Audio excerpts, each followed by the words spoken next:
हरिओम विद्यार्थी मित्रों, आज आपणे धोरण 7 विषय सामाजिक विज्ञान पाठ त्रीजो मुगल साम्राज्य आगळना विडियोनी अंदर आपणे सल्तनतनी स्थापना, मुगल शासको विषे, बाबर, हुमायूं, शेरशाह, अकबर आ बधा विषय जोयुं हतुं।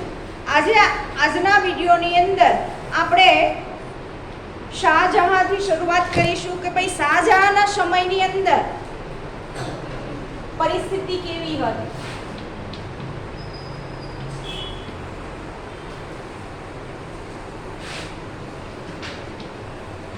एनो समयगाळो आपणे જોઈએ तो ઈસવીસન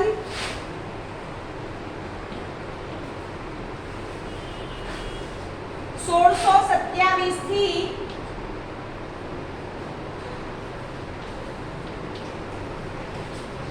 1658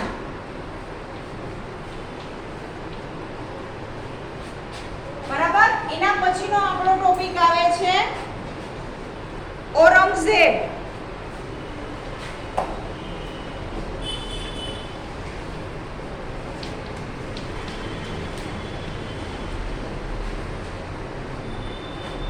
ए आवे छे ईसवीसन 1658 થી ईसवीसन 1707। પછી છે રાણા સંગ્રામસિંહ,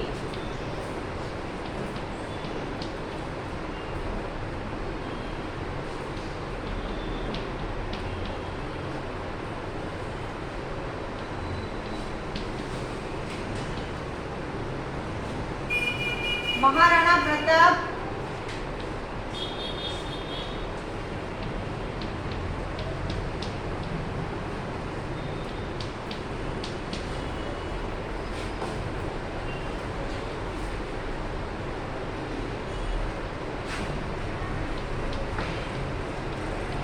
વીર દુર્ગાદાસ,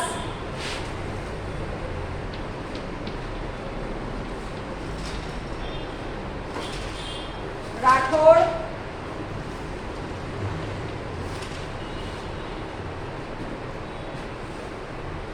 छत्रपति शिवाजी,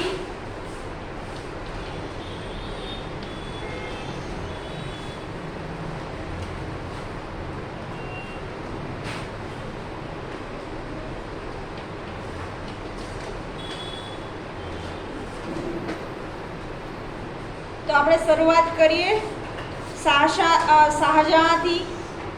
આપણે પાઠ્યપુસ્તકની અંદર પાના નંબર 14 ઉપર તમને નકશો પણ આપેલો છે, બરાબર। એ નકશાની અંદર એ સમયના એમ કહેવાય કે રાજ્યોની માહિતી છે, નદીઓ છે, બરાબર। બંગાળનો ઉપસાગર આપેલો છે, અકબરના સમયનું ભારત કેવું હતું, બરાબર। જ્યારે એમ કહેવાય અકબર શાસન કરતો હતો એ સમયે ભારત કેવું હતું એનું આ નકશાની અંદર આપણે માહિતી આપેલી છે। શાહજહાંનું ગુલામનું નામ ખુર્રમ હતું।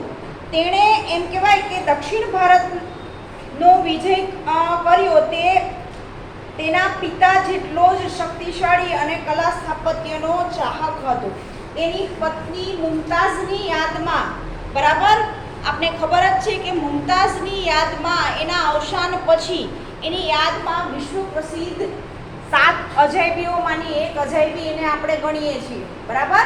जे शाहजहांए पोतानी पत्नीनी याद में बनावेलो छे ताजमहल, बराबर। ए ताजमहल नु निर्माण करेलुं छे दुनियानी अजायबी मानी एक अजायबी छे, बराबर। आखू जे ताजमहल जे बनेलुं छे ए सफेद कलरना आरस पाणना पत्थरो जे आवे छे ने तमे जोया हशे, बराबर। अत्यारे एम कहेवाय के भाई आपणे अहींया आजुबाजुना विस्तारमां पण आ आरस पण मळे छे, अथवा तो भाई आपणा घरनी अंदर पण आ पत्थरोनो उपयोग करीए छे, किचन होय, पगथिया होय, बराबर, एवी जग्याए लगाववा माटे।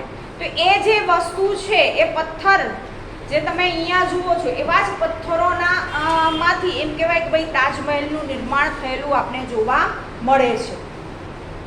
પછી આપણે આગળનો પોઈન્ટ આપેલો છે ભાઈ औरंगजेब।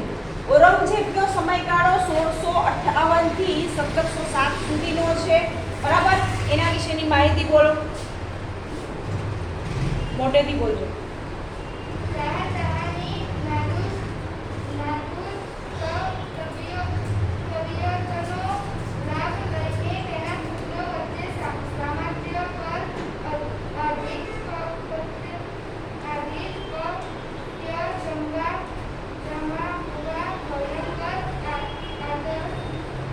આંતરવિગ્રહ શરૂ થયો.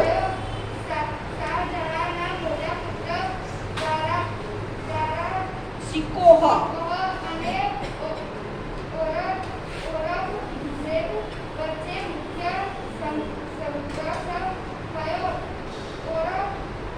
ઔરંગઝેબ પોતાના ત્રણેય ભાઈઓને એક પછી એક હરાવી તેમની હત્યા કરીને એને જેલમાં ધકેલી જઈને તારાની હત્યા અને મુરાદની જેલની સજા બચાવી કાઢી.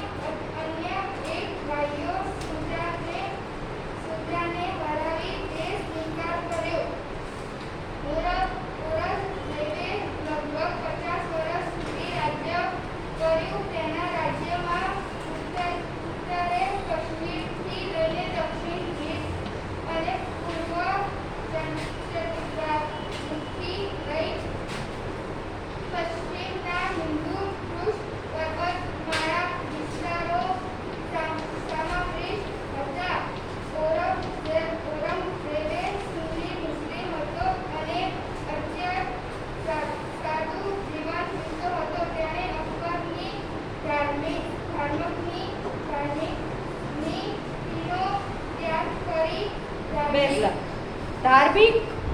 હવે અહીંયા ઔરંગઝેબ વિશેની આપણે માહિતી આપી છે. તો ઔરંગઝેબ છે એમ કહીએ તો ભાઈ એનો સમયગાળો આપણે ખબર પડી ગઈ 1658 થી 1707. બરાબર. ઓછામાં ઓછું અહીંયા આપણે સ્પષ્ટ રીતે દર્શાવેલું છે કે 50 વર્ષ સુધી ઔરંગઝેબે રાજ કરેલું આપણે જોવા મળે છે. બરાબર. હવે કઈ જગ્યા ઉપર? તો ભારતમાં ઉત્તર, દક્ષિણ, પૂર્વ, પશ્ચિમ એક પણ એવો ખૂણો નહોતો ભાઈ એને એ પોતે ના ગયો હોય. બરાબર. એનો એમ કહેવાય વિસ્તાર ના કર્યો હોય, પોતાના વિસ્તાર વધાર્યો ના હોય. બધી દિશાઓમાં એમ કહેવાય કે પોતાનો વિસ્તાર વધારેલો. 50 વર્ષ કન્ટિન્યુ શાસન કરવું એક જ વ્યક્તિનું એ સમયમાં મોટી વાત ગણાતી હતી. બરાબર.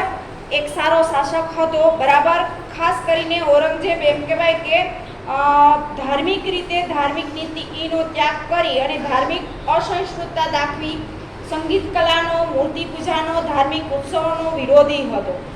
તેના સમયમાં એમ કહેવાય કે ઘણા વિદ્રોહ થયેલા આપણે જોવા મળે છે. શક્તિશાળી બાદશાહ હતો તે, જેણે લાંબા સમય સુધી ભારતમાં મોટા ભાગ પર શાસન કર્યું હતું. બરાબર. મુગલ સામ્રાજ્યના જેટલા રાજાઓ છે એમાં સૌથી વધારે એમ કહી શકીએ કે લાંબો સમય કોઈ રાજ કરનાર વ્યક્તિ હોય તો ભાઈ એ કોણ હતું? તો ઔરંગઝેબ. બરાબર. સૌથી વધારે એમ કહેવાય કે રાજ કરેલું. અને 1707 ની અંદર એ મૃત્યુ પામે છે. બરાબર. મુગલ સામ્રાજ્યનો એમ કહી શકીએ કે ભાઈ પતનનો આરંભ થયો છે. એના પછી છેલ્લો રાજા, મુગલ સામ્રાજ્યનો છેલ્લો રાજા તમને પૂછવામાં આવે કે ભાઈ આપણે ઔરંગઝેબ લખવાનું. બરાબર. આ વસ્તુ યાદ રાખીશું કે મુગલ સામ્રાજ્યનો છેલ્લો રાજા ઔરંગઝેબ હતો. બરાબર. એના પછી એમ કહેવાય મુગલ સામ્રાજ્યનું પતન થયું. એના પછી અલગ અલગ બીજી સલ્તનતને સત્તાવાળા આવતા ગયા. એના પછીનું નામ આવે છે રાણા સંગ્રામસિંહ.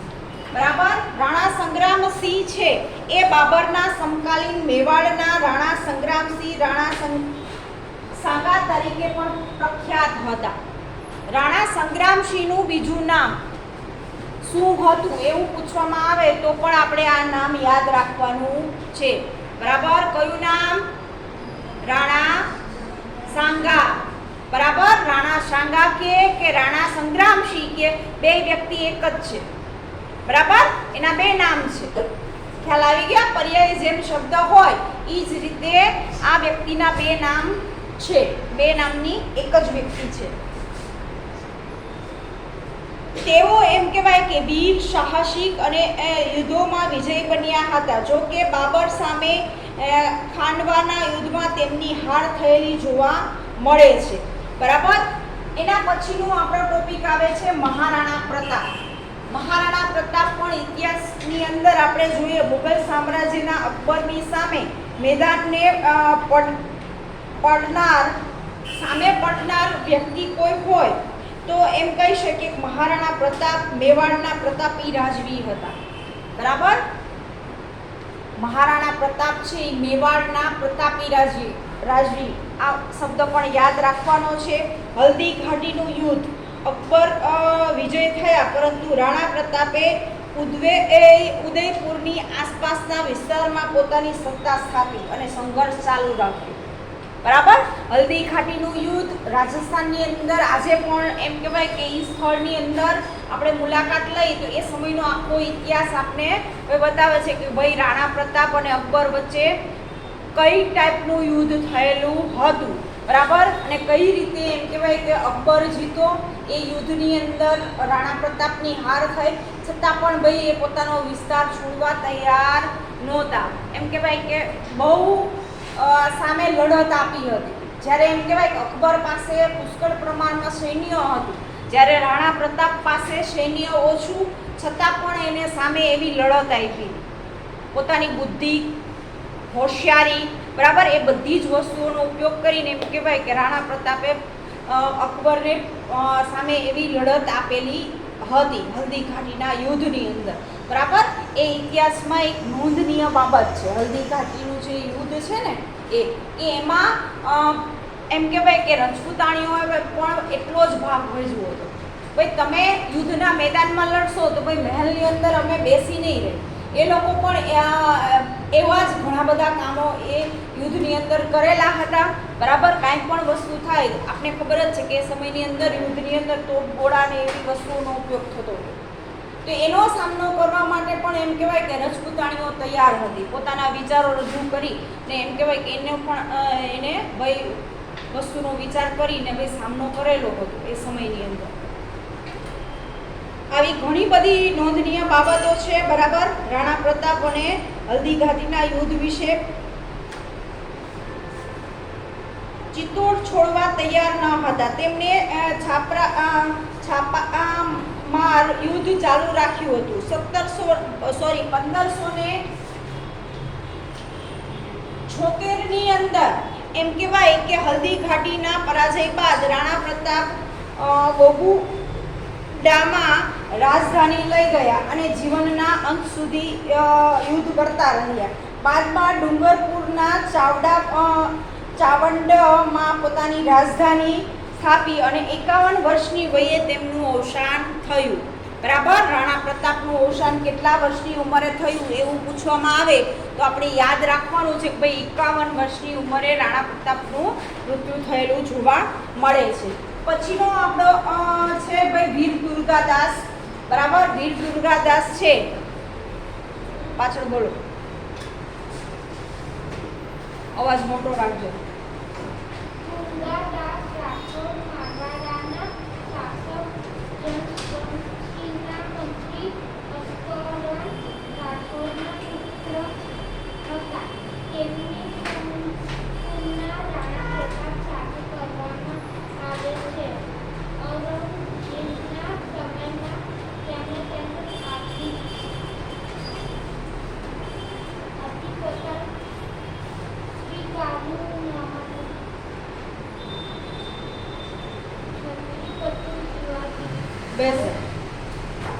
દુર્ગાદાસ રાઠોડ મારવાડના શાસક જયવંતસિંહના મંત્રી અશક્ય કારણો રાઠોડના પુત્ર હતા. તેમની તુલનામાં રાણા પ્રતાપ સાથે કરવામાં આવે છે. ઔરંગઝેબના સમયમાં તેમનું આધિપત્ય સ્વીકારાયું હતું. બરાબર.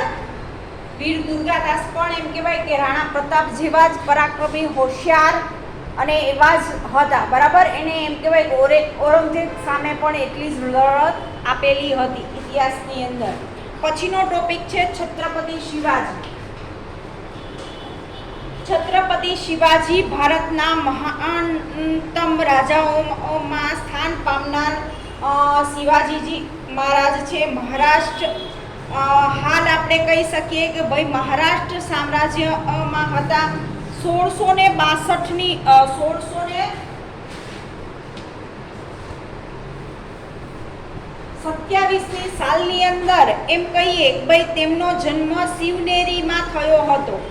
શિવાજીનો જન્મ ક્યાં થયો હતો તો આપણે યાદ રહેવું જોઈએ. શિવનેરી કિલ્લાની અંદર 1627. બરાબર. કોને ત્યાં? તો એ વસ્તુ પણ આપણે અહીંયા સ્પષ્ટ કરેલી છે. માતા જીજાબાઈ અને પિતા શાહજીના સંતાન શિવાજીના જીવનમાં તેમના સમર્થ ગુરુ. બરાબર. શિવાજી મહારાજ કોના પુત્ર હતા એવું આપણે પૂછવામાં આવે તો એની માતાનું નામ જીજાબાઈ અને પિતાનું નામ શાહજી હતું એવું આપણે કહી શકશું. બરાબર. નાના પ્રશ્નની અંદર પૂછાય, એક બે વાક્યની અંદર પૂછાય તો આ વસ્તુ આપણે યાદ રાખવાની છે. જન્મનો સમય છે, સાલ છે, માતાનું નામ છે, પિતાનું નામ છે, પછી તો ભાઈ એના ગુરુ કોણ હતા એ વસ્તુ પૂછવામાં આવે તો પણ આપણે યાદ રહેવું જોઈએ કે ભાઈ સમર્થ ગુરુ રામદાસ અને દાદા કોંડદેવનો વ્યાપક પ્રભાવ હતો. બરાબર. શિવાજીની ઉપર એના દાદાનો પ્રભાવ પણ એટલો હતો. બરાબર. આપણે ખબર જ છે કે નાનપણની અંદર આપણે જો આપણા દાદા અને દાદી સાથે રહ્યા હો તો એના પાસેથી પણ આપણે ઘણું બધું શીખવા મળે છે. એવું જરૂરી નથી કે ભાઈ આપણે માતા અને પિતા પાસેથી જ શીખીએ છીએ. બરાબર. ઘરના વડીલો પાસેથી ભાઈ XYZ કોઈ પણ વ્યક્તિ હોય તો એના પાસેથી પણ આપણે ઘણું બધું શીખવા મળે છે. જીવનના ઘણા બધા પાઠો આપણે ભાઈ શીખી શકીએ છીએ. એ જ રીતે શિવાજી મહારાજ છે એને પોતાના દાદા પાસેથી એમ કહેવાય કે ઘણું બધું જ્ઞાન મેળવેલું હતું.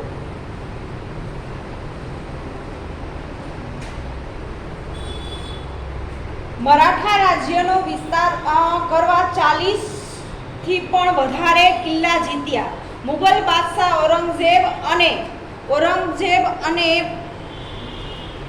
બીજા સાથે તેમણે લાંબા સમય સુધી સંઘર્ષ કરી વિજય પ્રાપ્ત કર્યા. ઈસવીસન 1665માં મુગલ સામ્રાજ્ય સાથે એમ કહેવાય કે હાર થતા સંધિ કરી અને ઔરંગઝેબ તેમને જેલમાં પણ પૂર્યા હતા. પરંતુ ચાલાકીથી છટકી જઈને એ વખતે તેમણે મોરચો માંડી વિજય ઈસવીસન 1674ની અંદર.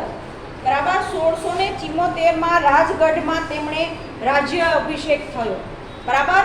ઔરંગઝેબ સામે હારી પણ જાય છે, જેલમાં પણ પુરાય છે, પણ પોતાની એમ કહેવાય કે આવડત અને ચાલાકીના કારણે ત્યાંથી પણ એ છટકી જાય છે અને પછી એમ કહેવાય કે એનું અલગ રાજ્યની શરૂઆત કરે છે અને ત્યાં એમનો એમ કહેવાય કે ભાઈ રાજ્ય અભિષેક કરવામાં આવે છે. હિન્દુ સમ્રાટ તરીકે ખ્યાતિ પામનાર વ્યક્તિ છે. બરાબર. છત્રપતિ શિવાજી છે એ સમયના હિન્દુ સામ્રાજ્યના સારામાં સારા સમ્રાટ તરીકે આપણે એને ઓળખીએ છીએ.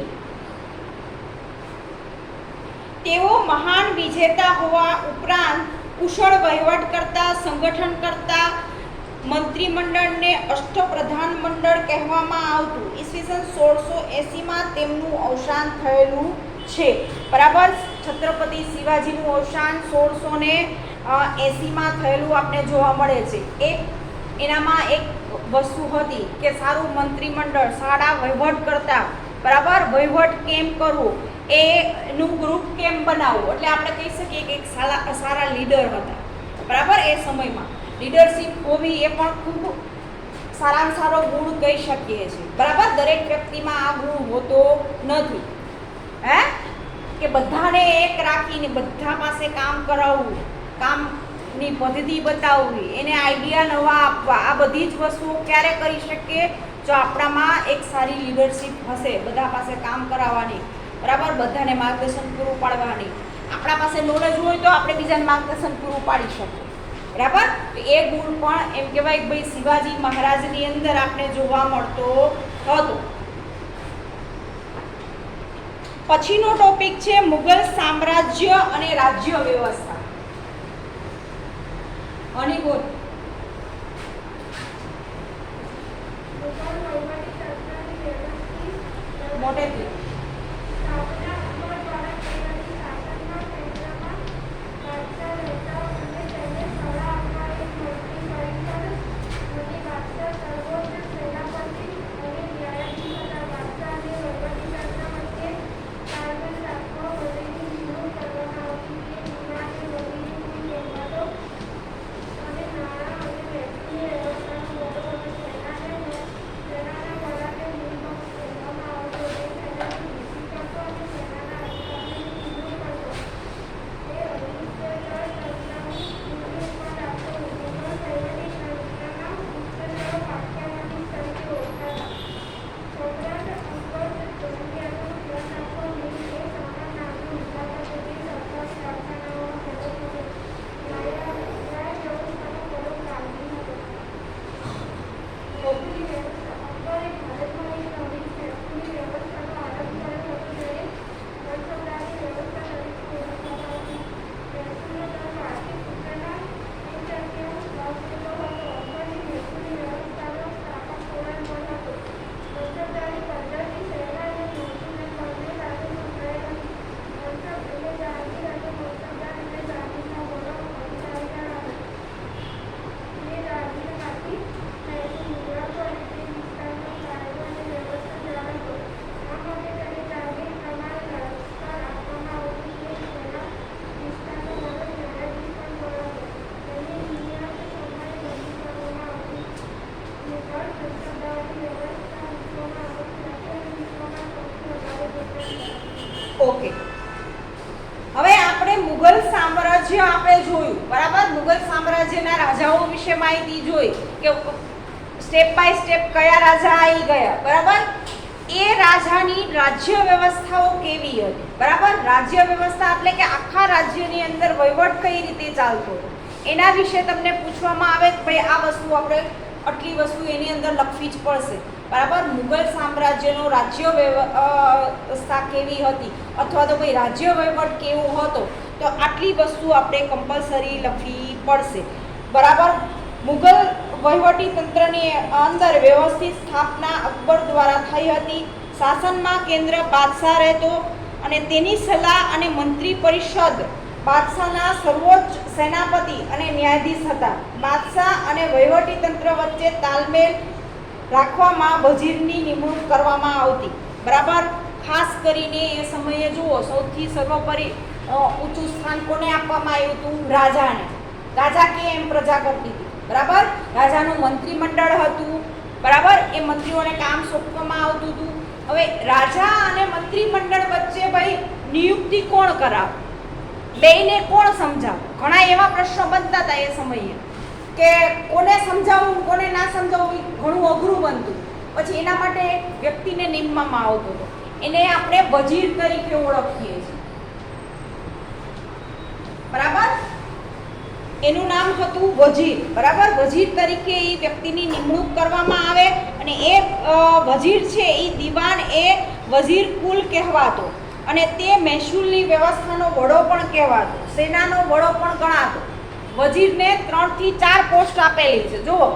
સેનાનો, મહેસૂલ ઉઘરાવવાનો, બરાબર. વહીવટ કોણ સારું કરે છે એનું ધ્યાન રાખવાનો. બધી જ જગ્યાએ એમ કહેવાય વજીર કે એમ થતું. અને વજીર છે એ કોને ભાઈ મેસેજ આપતો હતો?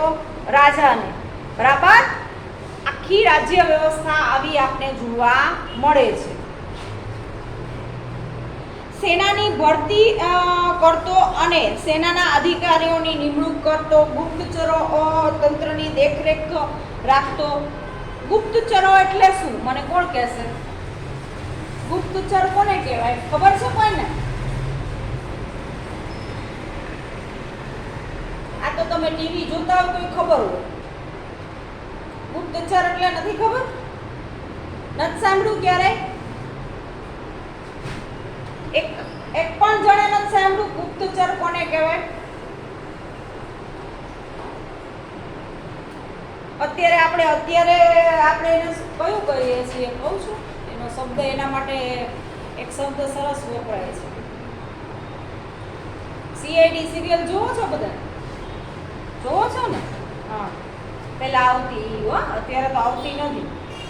સીઆઈડી છે બરાબર, એની અંદર પછી પોલીસ વાળા કામ કરતા હોય બરાબર, એને બધી માહિતી આપતા હોય, એને આપણે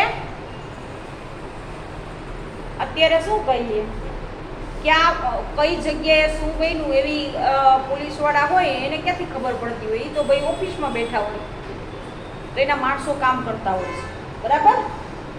એને આપણે ગુપ્તચર, એ સમયનો શબ્દ છે ગુપ્તચર, એટલે કે ગુપ્ત રીતે કોઈ પણ માહિતી ભાઈ ત્યાં પહોંચી જતી હોય. અત્યારે શબ્દ મને યાદ નહીં આવે, વર્તમાનમાં આપણે એને ડિટેક્ટિવ કે એવો કંઈક શબ્દ વપરાય છે બરાબર, કે છુપી રીતે કોઈ પણ માહિતી ભેગી કરી બરાબર. એ જે હોય વ્યક્તિ એને ગુપ્તચર કહેવામાં આવતો પહેલાના સમયની અંદર, કે એ બધું ધ્યાન રાખે, કોઈને એને કોઈ એને પોસ્ટ આપવામાં ના આવી હોય પણ એ લોકો ઉપર પણ ધ્યાન રાખે, રાજા શું કરે છે બરાબર, મંત્રીઓ કેવું કામ કરે છે, આવા ગુપ્તચર હતા. એટલે કે ભાઈ નજર રાખનારા બધા ઉપર, કોણ ક્યારે શું કરે છે. ને આપણે આપણી ઘરની આજુબાજુ ભણાવીને આપણે કહેતા હોય કે આને બધી બહુ પંચાયત હોય, હે બાજુવાળાને બહુ પંચાયત હોય, આવો શબ્દ જ્યારે આવે ને એટલે એ શું કરતા હોય, બાજુવાળા આપણા ઘરનું બધું ધ્યાન રાખતા હોય કે આના ઘરે કોણ આવ્યું, કયા સમયે, આના ઘરમાં શું બન્યું, જમવાનું રાતે શું બને છે બરાબર, આપણા મમ્મી પપ્પા ક્યારે બહાર જાય છે, તમે સ્કૂલે ક્યારે જાઓ છો, આ બધી મારી માહિતી જોતી હોય. હું તમારા બાજુવાળાને પૂછું, બાજુવાળાને બધી ખબર હોય કે ના? હે ઘણા એવા હોય આપણી આસપાસ કે જે આપણા ઉપર બહુ નજર રાખતા હોય કે કોણ ક્યારે શું કરે છે બરાબર. આવા લોકોને આપણે શું કહીશું? ગુપ્તચર. કોઈ ગુપ્ત રીતે આપણે ભાઈ કહેવાય નથી જતા કે અમે આટલા વાગે ઉઠીએ, તો એને તમે પ્રશ્ન પૂછજો, ભાઈ હું માસી કેટલા વાગે ઉઠું છું, તમને ખબર? તો એ માસી તરત જ જવાબ દે, તું આટલા વાગે ઉઠે છે, હે તું આટલા વાગે સ્કૂલે જાસ, આટલા વાગે હોમવર્ક કરસ, આટલા વાગે ટ્યુશનમાં જાસ બરાબર. એવું જરૂરી નથી કે ભાઈ કોઈ પણ સ્ત્રી જ હોય, XYZ તમે કોઈ પણ વ્યક્તિ હોય ભાઈ એની ટેવ હોય, આદત હોય ભાઈ આ માહિતી રાખવાની બરાબર. તો એની પાસેથી આપણે ભાઈ, આ તો એક એક્ઝામ્પલ આપું છું બરાબર, પણ આવા ઘણા બધા એવા લોકો છે બરાબર જે છુપી રીતે કામ કરતા હોય, ક્રાઇમ થતો હોય ક્યાંય આપણે જોઈએ છીએ કે મોટા મોટા કેસો છે, ખાસ કરીને ન્યૂઝપેપર તમે વાંચો ને તો એની અંદર ચોરી છે, લૂંટફાટ છે, ખૂન છે, આવા જેટલા કેસો હોય ને એના આરોપીને પકડવા માટે આવી રીતે એમ કહેવાય કે ગુપ્ત રીતે લોકો ફરતા હોય બરાબર. જે પણ આરોપી હોય એની પાછળ ફરે બરાબર, જેના ઉપર આરોપ હોય એની પાછળ ફોલોઅપ કરે તો ભાઈ આ માહિતી મળી જ જાય. હે આપણે ખબર જ છે કોઈ પણ વસ્તુ આપણે ખોટી કરી હોય તો આપણે ક્યાંક તો સબૂત છોડીએ જ છીએ, અથવા તો ભાઈ કોઈ સાથે આપણે વાત કરીએ છીએ, એ આપણી એમ કહી શકીએ કે ભાઈ માનવ સહજ પ્રવૃત્તિ છે બરાબર. એટલે ગુપ્તચરનો અર્થ શું થાય? ભાઈ છુપી રીતે આપણી બધી વસ્તુઓ જાણતા હોય એને આપણે ગુપ્તચર કહીએ બરાબર. પછી એ ઉપરાંત આપણે જોઈએ છીએ કે ભાઈ એ સમયની અંદર મહેસૂલની વ્યવસ્થા હતી બરાબર. અકબરે ભારતમાં એક નવી જ મહેસૂલ વ્યવસ્થા ઊભી કરી હતી. 1/3 ભાગ જેટલો એમ કહેવાય કે ભાઈ વાર્ષિક મહેસૂલ આપવો, તમારી જે આવક હોય, અત્યારે આપણે ટેક્સ ભરીએ છીએ ને, આપણી જે વાર્ષિક આવક છે એના ઉપર તમારા મમ્મી અથવા ભાઈ પપ્પા જે બી વહીવટ કરતા હોય ભાઈ ટેક્સ ભરતા હશે, પૂછજો બરાબર. ધંધો કરતા હશે તો ધંધામાં પણ ટેક્સ ભરવો પડતો હશે, નોકરી હશે તો નોકરીના અમુક ટકા હિસાબ સરકારને આપવા પડતા હોય બરાબર. એ ઓટોમેટિક કપાઈ જતો સેલરીમાંથી. તો અથવા ભાઈ મકાન વેરો છે, પાણી વેરો છે, આવો વેરો પણ આપણે ભરતા હોઈએ છીએ. તો આને અત્યારે આપણે ટેક્સ કહીએ છીએ, એ સમયે કર સ્વરૂપે લેવામાં આવતો બરાબર. અહીંયા સુધી રાખીશું આ વિડીયોની અંદર. આગળના ટોપિકની ચર્ચા આપણે આગળના વિડીયોની અંદર કરીશું.